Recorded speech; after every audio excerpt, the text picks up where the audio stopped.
Hello বন্ধুরা, শুভ সকাল। তো আজকের রান্নাটা হচ্ছে বাচ্চাদের জন্য খুবই হেলদি একটা রেসিপি। তার জন্য আমি সুজি আর টক দই নিয়ে দেখো এইভাবে মেখে রেখেছি। কিছুক্ষণ একটু নরম হয়ে গেলে সমস্ত রকম সবজি আমার ঘরে যা যা ছিল সব কটা এর মধ্যে দিয়ে মাখিয়ে নিচ্ছি। কিছুক্ষণ মেখে নেওয়ার পর এর মধ্যে আমি অ্যাড করছি হলুদ গুঁড়ো, কিছুটা লবণ এবং কিছুটা চিনি।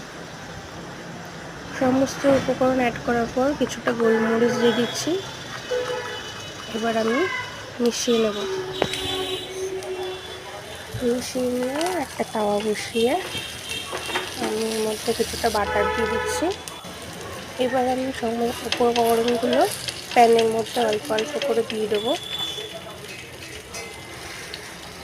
দেখো এইভাবেই দিয়ে দিচ্ছি। এবার একটা ঢাকা চাপা দিয়ে রাখবো কিছুক্ষণ হওয়ার পর আমি খুলে নিচ্ছি। এবার আমি এগুলো একটু উল্টে পাল্টে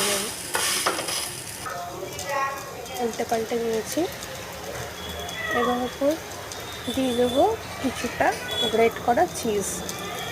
এই রেসিপিটা বাচ্চাদের জন্য খুবই হেলদি অ্যান্ড টেস্টি। তোমরা ট্রাই করে দেখতে পারো। আমার বাচ্চা খুবই এনজয় করে খেয়েছে।